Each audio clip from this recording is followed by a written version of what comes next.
The boil advisory is if you're going to be ingesting it, drinking it, cooking with it in some fashion.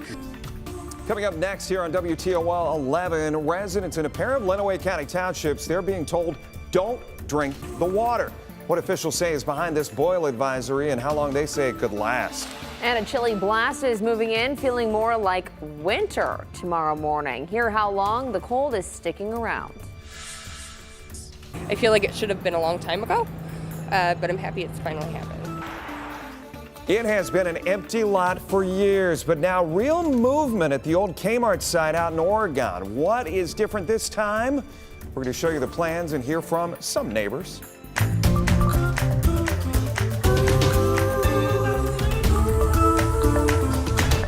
Thanks for joining us. Blissfield and Riga Townships in Lenawee County, they are under a boil advisory tonight. That's because recent water samples came back cloudy. Steve Iwanek spoke with city officials tonight. He joins us with the latest. Steve, what are officials telling you about the water quality? Well, it is simple. Unless you boil that water, you should not be drinking it out of the tap. The village of Blissfield notified the state Monday morning about finding recent samples of cloudy water. Now, I spoke with the Blissfield village administrator Monday night, who told me that this will impact about 3,600 residents and is largely due to recent flooding. Now, Danielle Gross says recent heavy rains caused the river Raisins levels to rise, creating a risk for more cloudy water. The river is the village's water source, and over the weekend, Gross says the water plant tested samples and found unusually high levels of turbidity or cloudiness. Now, while this cloudiness isn't a direct health concern, it can create conditions that allow bacteria to grow over time. And in this case, levels came back a bit higher than usual. I think this is a little bit of an outlier. We typically, we always have higher turbidity levels when the water increases and we have the flooding.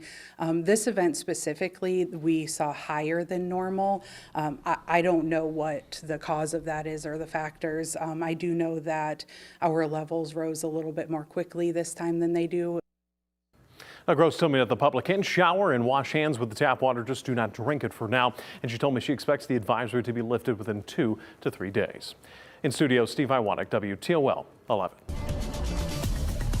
We want to get a check now of your weather forecast. We're talking temperatures that feel well below freezing in the morning. Yeah, get the kids to grab the hats, grab the jackets, grab the gloves. It's winter mode again, Chris. All those are. The winter coats continue to be out tomorrow morning, and here's the reason why. That brisk, very chilly feel could come with a little bit of morning frost as well, much like we saw early this morning. The feels like it'll be back in the teens. That is more of a winter-like setting. We're already dropping below freezing. I have upper 20s for parts of southern Michigan. In fact, look at Hillsdale, 25. 32 Bowling Green, matching that in Fremont, 33 Tiffin, and 33 in Findlay. All areas will be well below freezing as we get into the 20s overnight tonight. Doppler radar, it is dry outside of a few flurries well east of us, east of Sandusky and Erie and Huron County. Cold front has made its way through. That is now driving colder and brisk weather in. Few flurries into central and northern Michigan. Most of that activity will stay north of us. It will be a dry start to the morning tomorrow. Delay free but very cold in the mid-20s. It will be very cold through the morning hours. In fact, that feels like first thing out the door, likely to be about 10 to 15 degrees. We'll preview how long it's going to last coming up in my full 10-day forecast. Jeff, back over to you. All right, Chris, thanks. Now at 11, Ohio's proposed state budget is sparking debate for public schools. The proposal sets aside $225 million. That is well below the nearly $800 million projected to fully fund education in Ohio. Findings by a state organization reveal Governor DeWine's proposed budget could cut public school funding by more than $100 million over the next 2 years. It could also increase funding for vouchers and charter schools. Democratic State Representative Erica White teamed up with Springfield School Superintendent Matt Geha. They invited some high schoolers who are deeply worried about the future of Ohio's public schools to speak up. Yeah, it's absolutely a critical issue. Growing up, the number one thing a lot of us as students, we went to the library and we studied and we learned to read and all these things. And it used to be by the time you got to kindergarten or by the time you got to first grade, you were literate, you knew how to read. And then it was the teachers building upon what you already had and building upon a base. And now it's teachers in second and third and fourth grade still trying to teach students how to read. The proposal still has to be approved in the Ohio House. Ohio Governor DeWine spoke on funding for schools recently, and he said the state will, quote, focus primarily on the most disadvantaged children, on our poorest children, and on our children with a disability. State Senator Paula Higgs Hudson is also raising concerns about the proposed state budget and its potential impact on food banks in Northwest Ohio. She says there's vital services like food assistance that could be underfunded. Higgs Hudson met with food bank leaders to discuss the potential impact if the budget is passed. Just out the gate, there's been a reduction in the amount of money that's coming out of the General Revenue Fund from last year, which was I think 32 million to 24 million. So losing that $8 million in the heightened times when we have inflation and the uncertainty at the federal level is a problem. Higgs Hudson is advocating for more funding to make sure food banks can meet the needs of families across the region. In response tonight, the Ohio House Majority Caucus sent us comments saying the Ohio House Majority's budget plan increases funding for public schools, providing hundreds of millions more in state aid and supporting per pupil funding. Continuing, House Republicans are committed to supporting Ohio's youth by allocating additional funds to the Children's Hunger Alliance to combat child hunger statewide. New information tonight in the search for a missing Swanton man. Take a look at your screen. This is 68-year-old Keith Klein Sr. According to his son, he was last seen on Dodge Street in Swanton Wednesday night on a Ring doorbell camera. His son reported him missing to police on Friday and says he can't believe his dad would just walk away like that. A search party was out looking for him over the weekend. Now, his family is asking people in Swanton to check any doorbell camera footage to see if they might have caught him on video. He was wearing cargo pants, a light-colored shirt, and dark-colored jacket. If you have seen Keith or know where he might be, you are urged to call 911 right away. The project to demolish a Waterville landmark has been put on hold. Leaders from Waterville and ODOT are now exploring options to save the Rouge de Boeuf Bridge. The village and ODOT announced today that they are delaying the demolition, which was first set in motion in 2021. Mayor Tim Pedro says a committee will be formed to explore ways to preserve the 117-year-old bridge. He explains that decisions will need to be made about the bridge's ownership and whether it could be repurposed for people to drive over. He hopes the bridge could someday become a pathway connecting Lucas County and Wood County. He adds that if the bridge is saved, it would likely be repurposed for pedestrian use only. There would have to be some studies done of can they rehab it or can they do some other things to make it a bridge that people can walk across. It's not going to be a road bridge. If anything, it'll be a walking path to get to Wood County. We might be back here in 9 months and the decision will be we got to take it down. But let's at least have another opportunity to look at how we can save the bridge. The goal is for a committee to be fully formed by the end of April. We'll keep you updated on any new developments. Tensions ran high during the Maumee City Council meeting tonight. Voters will decide on whether to pull all but one member of council and the mayor from office in the September 9th primary. Now, during the comment session tonight, Councilman Ted Kurt addressed the recall effort. He defended City Administrator Patrick Birch. Then this happened. Hey. That's enough, sir. Got something to say? I'll meet you outside after the meeting. You can tell me. But right now, I have the floor. So shut up. Why don't you shut up? That's enough. Thank you, Mayor. I should not have. Kurt did apologize for his comments immediately after that exchange. The site of the old Kmart in Oregon has been an empty lot for years, but that could soon change. City leaders say they're closer than ever to bringing new development to the space. Andre Norrells tells us what's in the works and why this may be finally a turning point. People have been waiting a long time to see something, anything developed on this property. In the past, there's been announcements that businesses could be coming. Those plans never panned out. But this time, the city says, is different. Josh Tooley works just down the street from the old Kmart site. He's heard all the talk and watched this empty lot change over the years. First there was Kmart, and then that went away, and then the entire building went away. and then it's just kind of just sat there. But that could be changing. We have a new rendering of the first building that is planned to break ground in May. I think it'd be good and definitely have more businesses, and more businesses creates more jobs. Welcome news for Toledoans like Amanda Berner. She says this stretch of Navarre is important to her and her family. Come here for all of my shopping. We come here for food.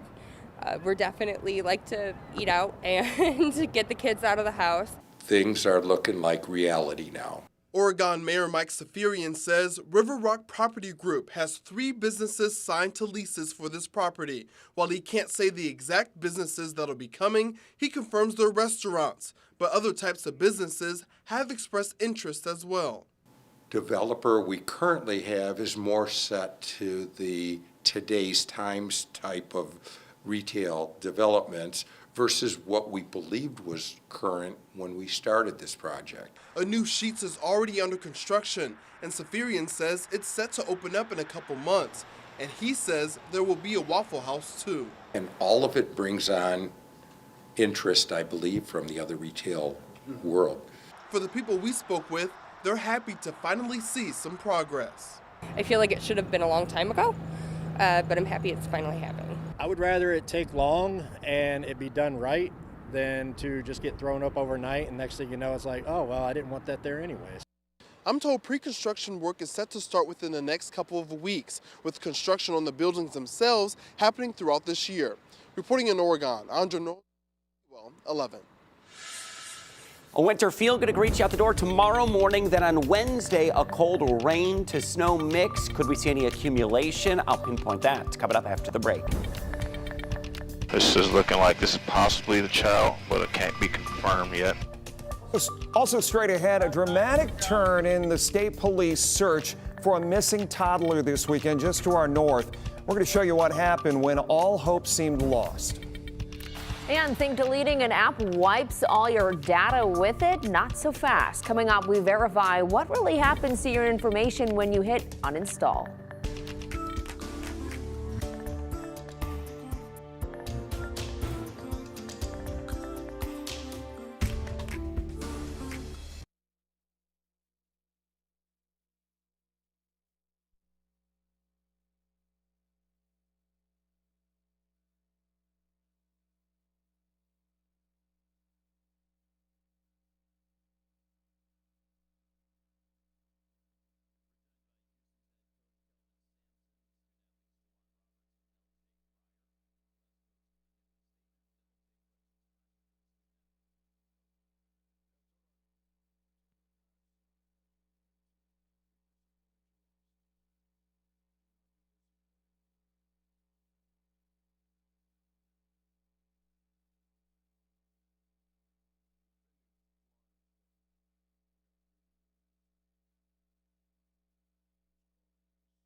This is no news flash. Flooding is causing some major issues across the southern part of the state today, with several roads now closed or just considered impassable. The Ohio River is sitting over 60 feet. That is well above flood stage, and the National Weather Service says it could continue rising, impacting homes and businesses. In some spots, people have even been spotted kayaking through flooded streets.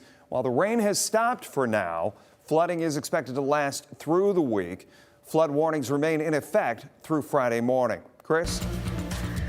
Jeff, we look at our very high Maumee River as well at minor flood stage across many of our communities, but it is trending downward now that we cross the threshold into the midnight hour. We're at 28 degrees, west-northwest winds 14 miles per hour. Brisk, chilly feel as we dip back into the 20s across southern Michigan, upper 20s to lower 30s, and it will be below freezing all night tonight. Let's preview what we're going to be feeling like over the next 24 hours.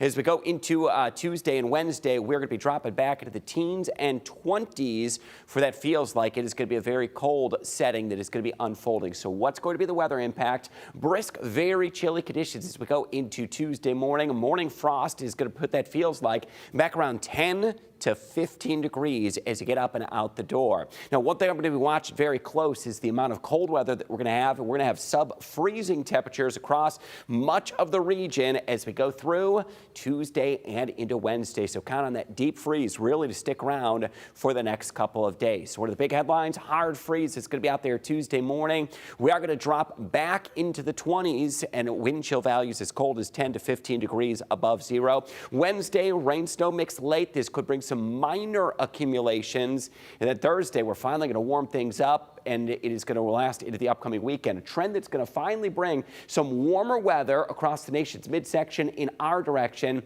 But it will be by the end of the weekend that we really start to tap into that overall warmer feeling conditions. Let's look at our hour-by-hour forecast. As we go through Tuesday, we'll have partly sunny to mostly sunny skies, dry conditions Tuesday afternoon into Tuesday evening, but it will be a deceptively cold feeling day. We'll have dry weather through Tuesday night, continuing into Wednesday morning. Let's look at Wednesday morning. We'll start out again in the 20s.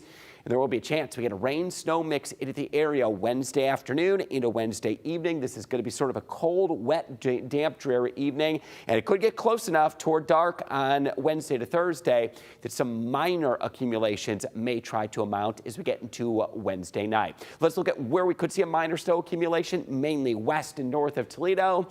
Outside of that, it would be mainly elevated surfaces, grassy areas, the rooftops that could catch a little dusting or coating of snow. Tonight, decreasing clouds, going to be brisk and cold down to 24 degrees for the overnight low. And our extended forecast as we go to Tuesday, 42 degrees, mid-40s on Wednesday. That rain-snow mix is going to be a cold feeling day. Upper 40s on Thursday. Some additional rain showers, some wet snowflakes, and then the warming trend. It's going to take place slowly at first back toward 50 on Friday, low 50s into Saturday. Right around 60 by Sunday. At this point, the weekend is looking quite bright and brilliant with warmer weather by the end of the weekend and more consistent warmth next week with highs in the 60s the majority of the week ahead. Jeff, back over to you. All right, Chris, thanks. Check this out. A missing toddler in southern Michigan safe tonight after a dramatic search over the weekend. The 2-year-old was last seen Saturday night watching TV at home when his family realized he was gone. Police launched a full-scale search with canine units, volunteers, even a helicopter, and for nearly 3 hours, can you imagine? There was no sign of a 2-year-old. Then, a helicopter's heat-infused camera spotted something near I-94. Listen. All right, I got another heat sensor. We're going to be south of the apartment, just north of the freeway. My light's on it now. I got a unit come back down here. It's right. It's in a ditch. Can't tell if it's an animal or the child. It was the toddler, curled up in a ditch wearing only a diaper. Troopers scooped him up and rushed him to the hospital. We're told he is now doing well. No word on how he got away. The new Ohio law cracking down on repeat drunk drivers goes into effect Wednesday. It's called Liv's Law, named after Olivia Wright, who was killed by a repeat OVI offender in 2020. Drivers with prior OVI convictions who caused a deadly crash could now face up to life in prison. Fines are going up too, and license suspensions will last longer, possibly for life. The law also lets police use oral swabs to check for drugs or alcohol on the spot. If you refuse the test, you could lose your license. Well, if you drive through western Lucas County, here's a heads up tonight. Starting tomorrow, there is an all-way stop that is going in at Route 295 in Archbold White House, also known as Waterville Street. Crews will be out setting it up, so watch for workers in the area and get ready to stop. It might slow you down a bit, so do plan ahead. Well, do you know how many apps you have on your phone? It's likely dozens, but let's say you start throwing some of those apps into your digital trash can. What happens to your personal information on that app? That's what we're finding out in tonight's Verify. If you're trying to clear up space on your home screen or there's an app you don't use anymore, trashing them is common. But what happens to all that personal information within that little square? Does deleting an app mean all of your data is deleted on it too? Let's verify. Our sources include Apple and Associate Professor of Computer Science at Bowling Green State University, Rob Green. So basically anything you've ever entered into an app in the history of your phone has the potential to be on your phone. So, I mean, our phones run our lives. So basically your whole life is available at some way on your phone. It's not clear if the same goes for other phone providers, but Apple states that if you delete a built-in app from an iPhone, you also remove any related user data and configuration files. That includes apps like your calculator, mail, and FaceTime. However, it doesn't say if that's the case for third-party apps like social media. So you may have had this experience where you delete an app and then you download it again and suddenly it sort of still has the same preferences and settings. That's because it didn't delete anything. But a home screen or app isn't the only place your information can be. Additionally, all that data is typically synced to the cloud somewhere, and companies have different policies about how they keep that data, what they do with it after you delete an app or you delete an account. Green says if you want to know what could happen with your information, you'll need to read those long terms and service agreements. And depending on the app, you might be able to delete all your information, emphasis on might. They may or may not do that. They may or may not agree to it. Most of the major providers, so for instance, if you have accounts with Apple or Google, you can log into those providers and actually get a record of all the data they have on you and make those types of requests to see that data and to have it deleted.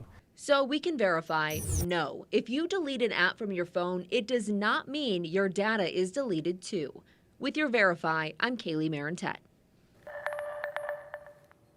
Well, 3 students from Maumee City Schools got the chance to be the city's kids mayor for the day. Check it out. Carmen Diaz, Lucy Fairchild, and Eleanor Heisey. They spent the day learning about the inner workings of the town. They made stops at the police and fire stations, the water tower, and the city courthouse. We asked them what they would do if they really became mayor. Help the community a bit more, like having some fresh stuff and like just helping it grow more. I would like the kids to help the seniors that they know that it's good to help people. I would want the community to be healthy and work out more so they don't get sick. Now, the 3 kid mayors, they were honored with proclamations at tonight's city council meeting. Tyler. CrossFit, speaking of being fit, is meant to be tough, yet one Southeast Michigan teenager has proven too powerful. Plus, Comerica Park has turned into a home sweet home. How the Tigers won again, coming up next in sports.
Sports brought to you by Jim White Honda. The final college basketball game of the season just wrapped up in San Antonio tonight, just about an hour ago. And if you watched it right here on WTOL 11, this will serve as a refresh. And for those who didn't get a chance to watch it live, well, here's how it panned out.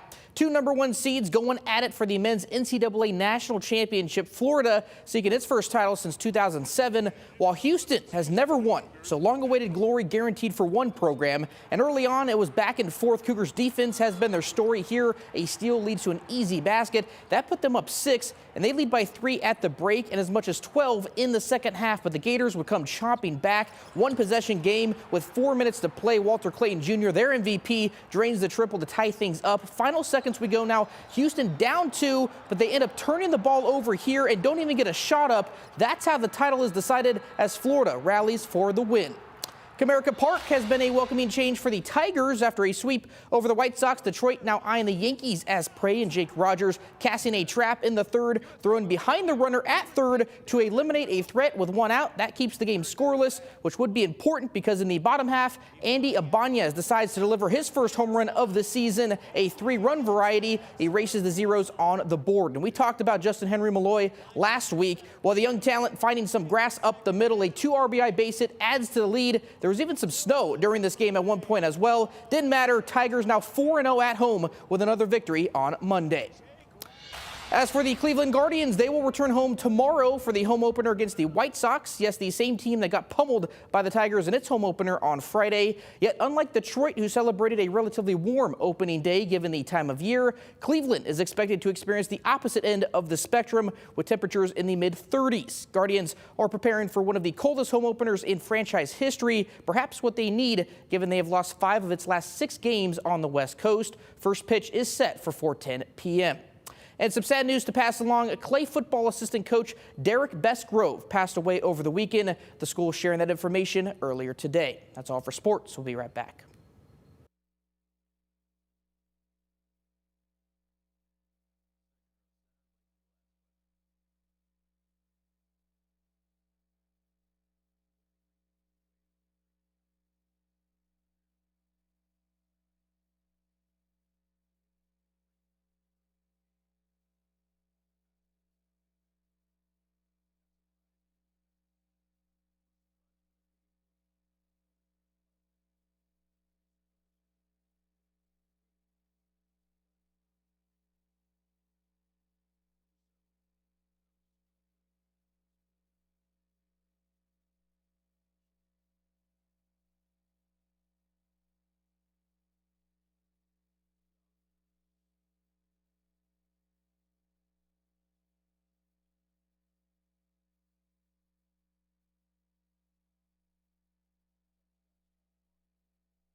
Now into Tuesday morning, and we are facing breaking news right now, a shooting in North Toledo. This is on Peck Street. Our Steve Iwanek is live at the scene right now. Steve, what have you been told by police so far?